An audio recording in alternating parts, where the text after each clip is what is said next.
Bonjour, bien-aimés.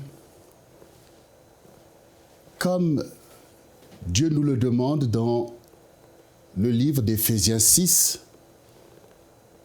de porter toutes les armes de Dieu afin de tenir ferme contre les ruses de Satan, afin de résister contre le mauvais jour. Le verset 14 nous dit « Tenez donc ferme, ayez à vos reins la vérité pour ceinture, revêtez la cuirasse de la justice. » La justice, c'est ce que Dieu veut dans nos vies. Parce que Dieu est un Dieu de justice. Il est assis sur le trône de justice. Et Dieu veut établir la justice sur la terre.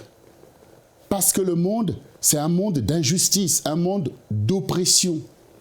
Et vous le savez vous-même. Vous avez tellement de choses à vous plaindre. Les gens autour de vous ont tellement de choses à se plaindre. C'est que la justice n'est pas là. Mais la justice vient de Dieu. Et donc nous sommes aussi des représentants de cette justice. Nous savons tous que notre ennemi Satan, c'est un esprit de violence, un esprit de destruction. Donc il n'y a aucune justice en lui. Or, c'est l'ennemi de nos âmes et de nos vies. Souvenez-vous que le Seigneur le dit clairement dans Jean 10, 10. Le voleur ne vient que pour dérober, égorger et détruire. Mais moi, je suis venu afin que les brebis aient la vie et qu'elles soient dans l'abondance. Donc, le Seigneur veut accomplir la justice dans la vie de ses brebis. C'est nous, ces brebis. Dans la vie de son peuple, dans la vie de l'Église, la justice. Mais cette justice qui a conduit le Seigneur à donner lui-même sa vie à la croix en rançon pour nous, afin que nous soyons délivrés d'un plus fort que nous, comment cette justice va s'établir dans notre quotidien si nous ne sommes pas nous-mêmes les instruments de cette justice-là? Bien-aimés, vous devez être les instruments de la justice de Dieu.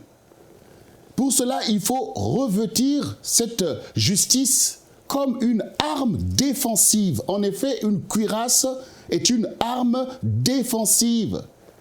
C'est ce qui vous protège contre les assauts de l'ennemi.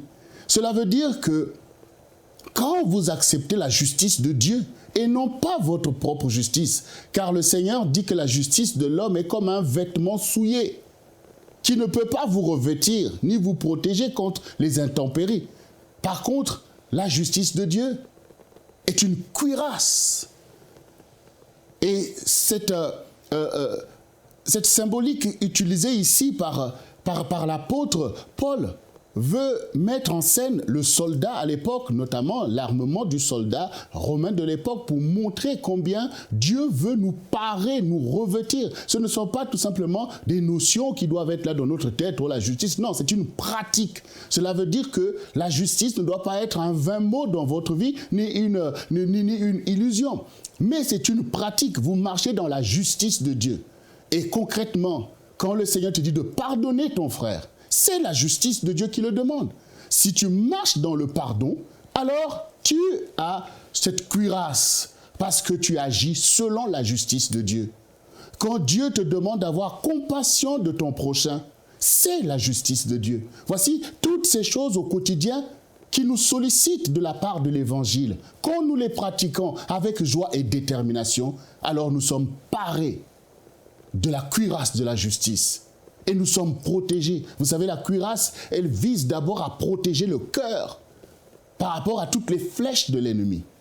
Quand vous pratiquez ces choses simples que Dieu vous demande de faire envers vos prochains afin qu'ils bénéficient des bonnes choses, vous êtes parés vous-même.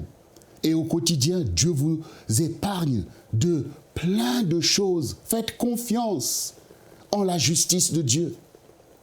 Ce n'est pas en vain que vous allez pratiquer l'évangile, les ordonnances de votre Dieu.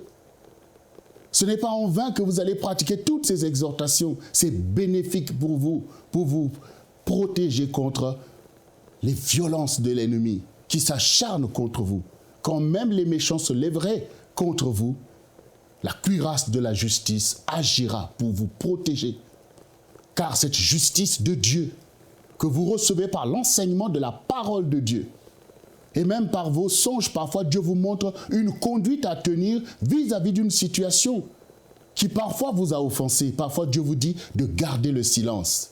Et quand vous gardez le silence, c'est la cuirasse de la justice qui agit pour vous protéger contre l'objectif que l'ennemi avait assigné pour vous faire du mal. Bien-aimés, aimez la justice de Dieu. Il est écrit dans Ésaïe 42. Le Seigneur dit, voici mon serviteur que je soutiendrai, mon élu en qui mon âme prend plaisir. J'ai mis mon esprit en lui et il annoncera la justice aux nations.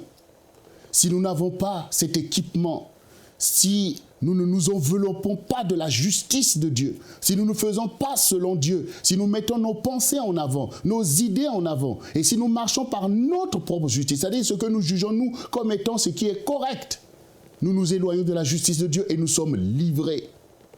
Mais si au contraire, nous sommes humbles pour reconnaître que ce qui est juste aux yeux de Dieu, c'est là ce qu'il faut pratiquer, alors vous ne serez jamais démunis devant votre ennemi. Mais la justice sera pour vous comme une cuirasse qui vous protège, qui garde votre cœur, d'où proviennent toutes les voies de votre vie. Alors, bien-aimés, je vous encourage à marcher dans la justice de Dieu, à être parés de cette cuirasse qui vous permettra d'aller jusqu'au bout de la révélation, jusqu'au bout de votre destinée, avec la cuirasse de la justice. Pour aller plus en profondeur, vous pouvez lire et télécharger la version complète de cette pensée du jour sur le site enseigne-moi.com.